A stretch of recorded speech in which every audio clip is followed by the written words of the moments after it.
അസ്സലാമു അലൈക്കും വറഹ്മത്തുള്ളാഹി. നമ്മൾ സിഹിറിനെ കുറിച്ച് ഒരുപാട് വീഡിയോസ് ചെയ്തിട്ടുണ്ട്. സിഹിറിൻ്റെ പ്രശ്നങ്ങൾ, സിഹിറിൻ്റെ ഉത്ഭവങ്ങൾ, സിഹിറിൻ്റെ ചരിത്രം വരെ നമ്മൾ ചെയ്തിട്ടുണ്ട്. അപ്പോൾ ഇതിൽ നമ്മൾ പറയുന്നത് വെച്ചാൽ സിഹിറിനെ പേടിക്കുന്ന ആളുകൾ, അതിനെക്കുറിച്ചാണ് നമ്മൾ ഈ വീഡിയോ ചെയ്യുന്നത്. അപ്പോൾ വീഡിയോയിലേക്ക് എല്ലാവർക്കും സ്വാഗതം.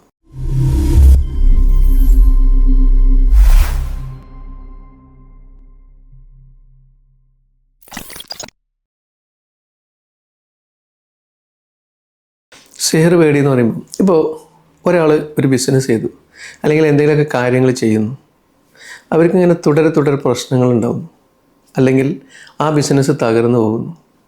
പിന്നീട് ഇവർ വേറൊരു ബിസിനസ് തുടങ്ങുന്നു, അപ്പോൾ അതിലും ഒരു തകർച്ച ഉണ്ടാകുന്നു, അത് മുന്നോട്ട് പോകാത്ത പ്രശ്നങ്ങളുണ്ടാവുക.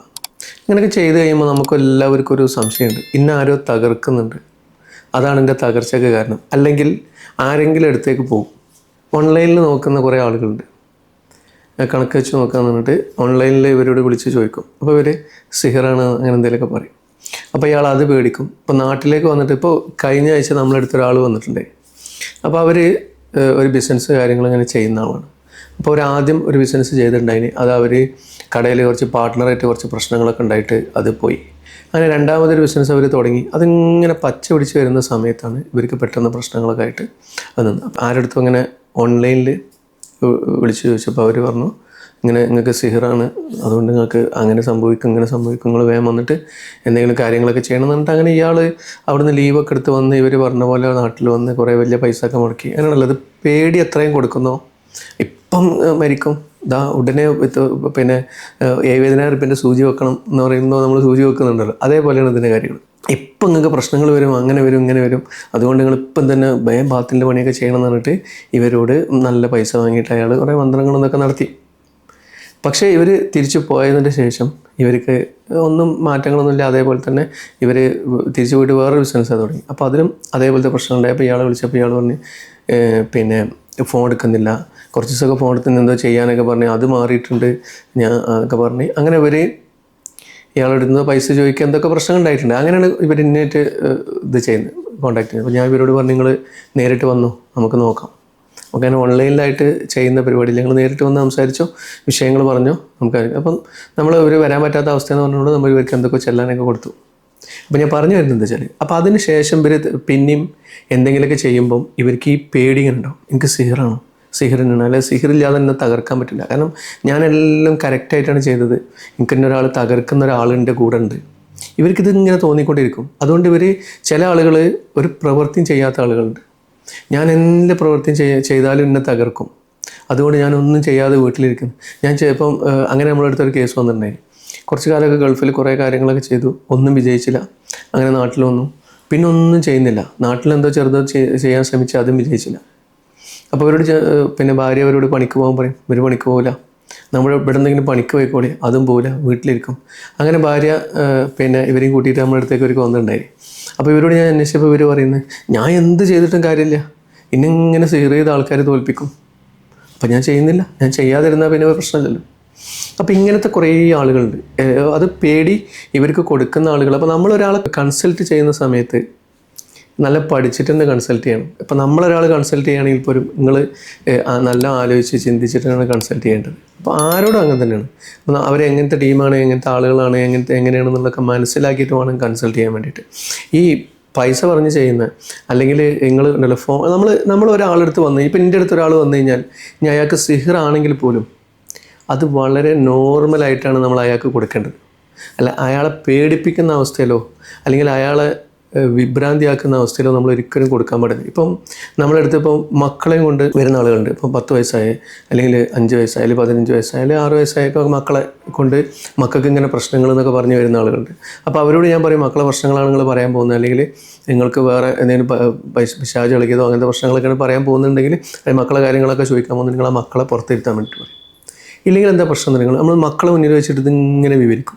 ഇപ്പോൾ ആ അസുഖം ഉണ്ടാകുന്ന സമയത്ത് ഈ കുഞ്ഞ് ബ്ലാങ്ക് ആയിരിക്കും, അല്ലെങ്കിൽ ഈ കുട്ടിക്ക് എന്താണ് സംഭവിച്ചതെന്ന് അറിയില്ല. അപ്പോൾ ഇതിങ്ങനെ വിവരിച്ച് എനിക്ക് പറഞ്ഞു തരുമ്പോൾ അരുമൂലയൊക്കെ ചേർത്ത് പറഞ്ഞുതരും. അപ്പോൾ ഇതൊരു വലിയ സംഭവമായിട്ട് അപ്പായിരിക്കും ഈ കുട്ടിക്ക് കിട്ടുക. അപ്പോൾ ഞാൻ ആ കുട്ടീനെ മുന്നിൽ തന്നെ ഇതിങ്ങനെ വലിങ്ങനാക്കി പറയുന്ന സമയത്ത് ഇതുവരെ പേടിക്കും. അതായത് നമ്മൾ മുമ്പ് ഇപ്പം ഒരു സ്ത്രീ നമ്മളെടുത്ത് വന്നിട്ടുണ്ടായി. അപ്പോൾ അവർക്ക് ഒരു പൈശാചിക പ്രശ്നം ഉണ്ടായി. അപ്പോൾ അത് വേറൊരാൾ ഇതേപോലെ ആരടുത്ത് പോയിട്ട് പറയുന്ന സമയത്ത് അവർ ഇതിന് അങ്ങനത്തെ പ്രശ്നങ്ങളുണ്ട്, ഇങ്ങനെ കൂടിയാൽ ഇങ്ങനെ സംഭവിക്കും, ഇങ്ങനെ സംഭവിക്കും. ഇവർക്ക് ആകെ അപ്പോൾ ഒരു പൈശാചിക പ്രശ്നം ഉണ്ടായിരുന്നെങ്കിലും ഇവർക്ക് പിന്നെ അതൊരു മാനസിക പ്രശ്നമായി.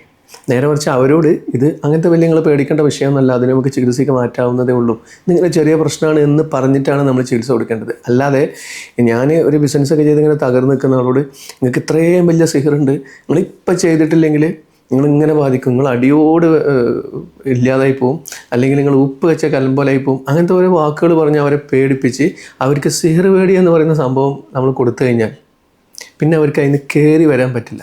അതായത് നമുക്കിനിപ്പോൾ സിഹർ കൊണ്ട് സംഭവിച്ചാൽ പോലും നമുക്ക് പിന്നെ അതൊരു മാനസിക പ്രശ്നമായിട്ട് മാറും. എനിക്കത് മാറിയിട്ടില്ല, അതാണ് എൻ്റെ ശരിയാവാത്ത. അപ്പം യഥാർത്ഥത്തിൽ ഇപ്പോൾ നമ്മൾ ബിസിനസ്സോ എന്തെങ്കിലും കാര്യങ്ങൾ ചെയ്യുകയാണെങ്കിൽ അതിലേക്ക് നമ്മൾ പോകില്ല, നമ്മൾ ഇതന്നെ അത് പിന്നെ നമുക്ക് തുടങ്ങി അങ്ങനെ നമ്മൾ ചിന്തിച്ചുകൊണ്ടിരിക്കും. അതിപ്പോൾ നമ്മൾ വഴക്കിടാത്ത ആളുകൾ ആരെങ്കിലും ഉണ്ടാവുമോ? ആരോടെങ്കിലൊക്കെ നമ്മൾ ഏതെങ്കിലും സമയത്തൊരു വഴക്കിടേണ്ടി വന്നിട്ടുണ്ടാവും. ഇപ്പം ഞാനൊരാളോട് വഴക്കിട്ടെന്ന് വെച്ചിട്ട് ഞാൻ അയാൾക്ക് വേണ്ടിയിട്ട് ഉടനെ സിഹർ ചെയ്യാൻ നിൽക്കും. നമ്മൾ ആരെങ്കിലും അങ്ങനെ ചെയ്യലുണ്ട്. ഇപ്പോൾ വഴക്കിടുമ്പം എനിക്കെന്തായാലും ഒരു ഓപ്പോണൻ്റ് ഉണ്ടാവണമല്ലോ, അപ്പോൾ അയാൾ സിഹർ ചെയ്യുമ്പോൾ ഞാൻ അങ്ങോട്ടും സിഹർ ചെയ്തു, അങ്ങനെ നമ്മൾ ചിന്തിക്കുന്നതിൽ അർത്ഥമില്ല. ഇപ്പോൾ വഴക്കിടുന്നവരെല്ലാവരും പരസ്പരം സിഹർ ചെയ്യാനാണ് ഉണ്ടാവുക. അല്ലെങ്കിൽ നമ്മൾ കച്ചവടത്തിൻ്റെ പാർട്ട്ണർമാർ പിരിഞ്ഞു പോയി വെച്ചിട്ട് സിഹർ ചെയ്യുന്നവരുണ്ടാവും. അങ്ങനെ നമ്മൾ അങ്ങനെ ചിന്തിച്ച് എല്ലാവരും അങ്ങനെ ചിന്തിച്ച്, അല്ലെങ്കിൽ നമ്മൾ ചെയ്യുന്ന പരിപാടി കറക്റ്റായിരിക്കില്ല, അല്ലെങ്കിൽ നമുക്ക് അറിയാത്ത പരിപാടിയായിരിക്കും, അല്ലെങ്കിൽ നമ്മൾ വിജയിക്കാത്ത സ്ഥലത്തായിരിക്കും ചെയ്യുക. അപ്പോൾ ഇങ്ങനെയുള്ള കാര്യങ്ങളും കൂടി പരിഗണിച്ചിട്ടാണ് നമ്മൾ ലാഭനഷ്ടം, അല്ലെങ്കിൽ നമുക്ക് നഷ്ടം വരുന്നത് സിഹർ കൊണ്ടാണ്, അല്ലെങ്കിൽ നമ്മൾ തകർന്നു പോകുന്നത് സിഹർ കൊണ്ടാണെന്ന് നമ്മൾ മനസ്സിലാക്കേണ്ടത്. ഉടനെ ഒരാൾ പറഞ്ഞു, അല്ലെങ്കിൽ പേടിപ്പിച്ച് പൈസ വാങ്ങുന്ന ആരെങ്കിലും പറഞ്ഞു എന്ന് കരുതിയിട്ട് നമ്മളത് വിശ്വസിക്കാൻ വേണ്ടിയിട്ട് പാടില്ല. അത് നമ്മൾ എപ്പോഴും ശ്രദ്ധിക്കേണ്ട കാര്യം. ഒരിക്കലും വിശ്വസിച്ച് പോയി അല്ലെങ്കിൽ നമ്മൾ മനസ്സിലേക്ക് അത് തട്ടിക്കഴിഞ്ഞാൽ നമ്മൾ എന്താണെന്ന് വെച്ചാൽ നമ്മളെ മുന്നിൽ അതൊരു പേടിയായിട്ട് അവിടെ രൂപപ്പെടും. ഇപ്പോൾ നമ്മളിപ്പോൾ ഒരു പ്രശ്നത്തിൽ നിന്നിങ്ങനെ വലയുന്ന ഒരാൾ, രാത്രി ഉറക്കം കിട്ടാത്ത ഒരാൾ, അയാൾ അല്ലെങ്കിൽ രാത്രി എന്തെങ്കിലും അസ്വസ്ഥതകൾ ഉണ്ടാകുന്ന ആൾ, അയാൾ ഇപ്പോൾ നമ്മളെ അടുത്തേക്ക് വന്നു, നമ്മൾ അയാൾക്ക് ഇത് ഒരു ഭയങ്കര പൈശാചികതയാണ്, ഇത് അങ്ങനെയാണ്, ഇതിങ്ങനെയാണെന്ന് പറഞ്ഞിട്ട് അതിനെ നമ്മൾ പൊലിപ്പിച്ച് അയാളെ കയ്യിലേക്കാണ്ട് കൊടുക്കുക. നിങ്ങൾ ആലോചിക്കുന്നത് പിറ്റേന്ന് മുതൽ അയാൾക്ക് ഈ ഉണ്ടാവുന്ന പ്രശ്നങ്ങൾ മാത്രമല്ല അയാളെ ബാധിക്കുക. എനിക്കൊരു വലിയ പൈശാചികം ഉണ്ടല്ലോ. അപ്പം പൈശാചികം എന്ന് പറയുമ്പം ചിലപ്പം ഈ ഓര് ചിന്തിക്കുന്ന ഒരു ആംഗിൾ എന്ന് പറയുന്നത് വലുതായിരിക്കും.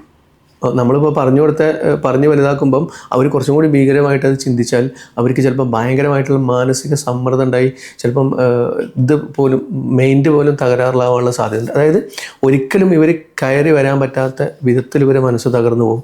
അതേപോലെ നമ്മൾ സിഹിർ ബാധിച്ച കുറേ ആളുകൾ നമ്മൾ കാണുന്നതാണ്. സിഹിർ ബാധിച്ച ആളുകളല്ല, സിഹിറിനെ പേടിക്കുന്ന കുറേ ആളുകൾ, സിഹിർ എനിക്ക് ബാധിച്ചിട്ടുണ്ട് എന്ന് പറഞ്ഞു കിടക്കുന്ന പല ആളുകളും നിങ്ങൾ കണ്ടിട്ടുണ്ടാവും. അപ്പോൾ നമ്മുടെ അടുത്ത് തന്നെ വരാറുണ്ട്, സിഹിർ ബാധിച്ചു എന്ന് പറഞ്ഞിട്ട് ചില ഉമ്മമാർ വരാറുണ്ട്, അല്ലെങ്കിൽ എനിക്ക് എൻ്റെ മരുമക്കൾ സിഹിർ ചെയ്യുന്നു എന്ന് പറഞ്ഞിട്ട് വരാറുണ്ട്, അല്ലെങ്കിൽ അങ്ങനെ അനിയത്തി ഏട്ടത്തിയൊക്കെ സിഹിർ ചെയ്യുന്നു എന്ന് പറഞ്ഞിട്ട് കുറേ ആളുകൾ വരാറുണ്ട്. അപ്പോൾ ഇവർക്ക് ഈ സിഹിർ ആരെങ്കിലും മനസ്സിൽ കൊടുത്തതായിരിക്കും. നിങ്ങൾ ഇങ്ങനെ പോയപ്പം സിഹിറാണ്, നിങ്ങൾ ആരോടെങ്കിലും വയക്കിട്ടീനു, അപ്പോൾ ഇവർ നമുക്ക് മനസ്സിലുള്ള ഒരാളെ നമ്മളങ്ങോട്ട് സങ്കല്പിച്ചിട്ട് ഇവർ തന്നെ ചെയ്തതായിരിക്കും. ഈ പറയുന്ന ഉസ്താദ് ഇങ്ങനെ ആരും മൂലമില്ലാതായിരിക്കും പറയാം, പക്ഷേ സിഹിറാണ് എന്നുള്ളൊരു സംഭവം വലുതായിട്ട് അവതരിപ്പിച്ചിട്ടുണ്ടാവും. അപ്പോൾ ഇങ്ങനെയുള്ള പേടിയിൽ വീണ് പോകുന്ന ആളുകൾ നമ്മളെ വീട്ടിലുണ്ടാവും.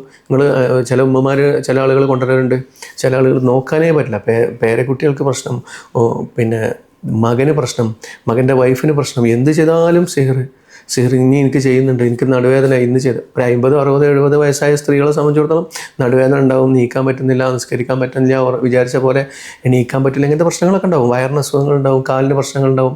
അപ്പോൾ അവർക്ക് എല്ലാ കാര്യങ്ങളും എനിക്ക് സിഹിർ ചെയ്തുകൊണ്ടാണ്, എനിക്ക് മരുമക്കൾ സിഹിർ ചെയ്തില്ല, മറ്റൊരു സിഹിർ ചെയ്ത്, ഇവർ സിഹിർ ചെയ്ത്, ഇങ്ങനെ പ്രശ്നങ്ങൾ നമ്മൾ ഇങ്ങനെ ഉണ്ടാക്കിക്കൊണ്ടിരിക്കുക.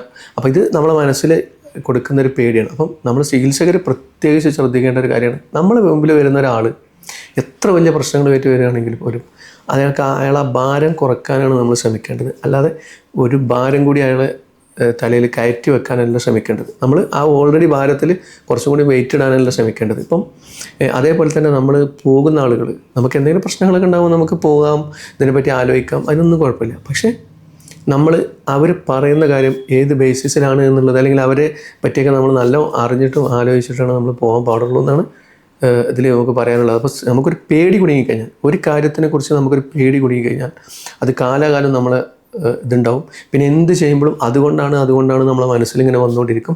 അത് നമ്മളെ മനസ്സിലൊരു കുഴിയായി രൂപപ്പെടും. പിന്നെ അതിന് ചുറ്റുമായിരിക്കും നമ്മുടെ ജീവിതം. നമ്മൾ യഥാർത്ഥ പ്രശ്നത്തിലേക്ക് പോകില്ല. അപ്പോൾ ഇൻഷാ അല്ലാഹ്, അപ്പോൾ ഇങ്ങനെ പേടി വരുന്ന കുറേ ആളുകളുണ്ട്. ഇപ്പോൾ എനിക്ക് സിഹിർ ചെയ്താണോ എന്നൊക്കെ പേടിച്ച്, എനിക്കെന്തോ പ്രശ്നങ്ങളുണ്ടെന്ന് പേടിക്കുന്ന കുറേ ആളുകളുണ്ട്. അപ്പം അങ്ങനെ നിങ്ങൾക്ക് സ്ഥിരമായിട്ട് തോന്നുന്നുണ്ടെങ്കിൽ നിങ്ങൾ ചെയ്യേണ്ടതാണ്, എല്ലാ നിസ്കാരത്തിൻ്റെ ശേഷം സൂറത്തുൽ ഹുമസ 11 വട്ടം, അതേപോലെ തന്നെ മഗ്രിബിന് ശേഷം സുബൈക്ക് ശേഷം ഒരു 3 സൂറത്തുൽ മുസമ്മിലും. ഇത് നിങ്ങൾ ഒന്ന് ഓതി നോക്കിയതിന് ഇങ്ങനത്തെ പേടി മാറാൻ വേണ്ടിയിട്ട്, അതായത് നമുക്കുണ്ടാവുന്ന വ്യാജമായ ചിന്തകളുണ്ടല്ലോ, ഇത് ഇല്ലാത്ത കാര്യത്തിനെ കുറിച്ചുള്ള പേടി, അത് മാറിക്കിട്ടാൻ വേണ്ടിയിട്ട് നമുക്ക് ചെയ്യാവുന്നതാണ്. ഇത് മാത്രമൊന്നുമല്ല, നമുക്ക് പൈശാചിക പ്രശ്നങ്ങളെക്കുറിച്ചും സിഹിറിനെക്കുറിച്ചും അതേപോലെ തന്നെ ശത്രുക്കളെക്കുറിച്ചൊക്കെ നമുക്ക് ഇങ്ങനത്തെ ഒരു വ്യാജമായിട്ടുള്ള കാര്യങ്ങളുണ്ടാവും. സംശയരോഗമൊക്കെ ഇതിനിട്ട് ആഡ് ചെയ്യുന്ന ആളുകൾ, അതായത് സംശയകരമായിട്ടുള്ള അസുഖങ്ങളുണ്ടല്ലോ, കുറച്ചൊരു മാനസിക പിരിമുറുക്കുള്ള ആളുകൾ, മനസ്സിന് ശക്തി കുറഞ്ഞ ആളുകൾക്കുള്ളൊക്കെ ഇത് ഭയങ്കരമായിട്ട് എഫക്റ്റ് ചെയ്യും. മല കയറുന്ന ഞാൻ ഉറപ്പിച്ച് മല കയറാൻ പോകുന്നവനത് ബാധിക്കണമെന്നില്ല. കേരളം കുലുങ്ങിയാലും കേരളം കുലുങ്ങില്ല എന്നുള്ള അത്ര ബലമുള്ള ആളുകളതൊന്നും ബാധിക്കണമെന്നില്ല. പക്ഷേ നമ്മളെടുത്ത് വരുന്ന പറ്റ നോർമലായ ഭയങ്കര മനസ്സിന് ശക്തി കുറഞ്ഞ ആളുകളെ ഇതൊക്കെ ബാധിക്കും എന്നുള്ളത് നമ്മളെപ്പോഴും മനസ്സിലാക്കുക. ഇങ്ങനത്തെ ഒരുപാട് ബുദ്ധിമുട്ടുകളും വിഷമങ്ങളൊക്കെ സഹിച്ച് അതിൽ നിന്നൊക്കെ കരകയറാൻ വേണ്ടിയിട്ട് പല കാര്യങ്ങളും ചെയ്തു നോക്കുന്ന ഒരുപാട് ആളുകൾ നമ്മുടെ ഇടയിലുണ്ട്. അപ്പോൾ അവർക്കെല്ലാവർക്കും അള്ളാഹു അവരുടെ പ്രശ്നങ്ങളൊക്കെ തീർത്ത് സുഖവും സന്തോഷവും ആക്കി കൊടുക്കട്ടെ. ആമീൻ. അപ്പോൾ പറഞ്ഞ കാര്യങ്ങളൊക്കെ എല്ലാവർക്കും മനസ്സിലായി എന്ന് കരുതുന്നു. വീഡിയോ ഇഷ്ടപ്പെട്ടവർ ലൈക്ക് ചെയ്യുക, ഷെയർ ചെയ്യുക, സബ്സ്ക്രൈബ് ചെയ്യുന്ന കാര്യം പരിഗണിക്കുക. അപ്പോൾ ഇൻഷാ അല്ലാഹ് അടുത്തൊരു വീഡിയോയിൽ കാണുന്നവരെ അസ്സലാമു അലൈക്കും വറഹ്മത്തുള്ളാഹി.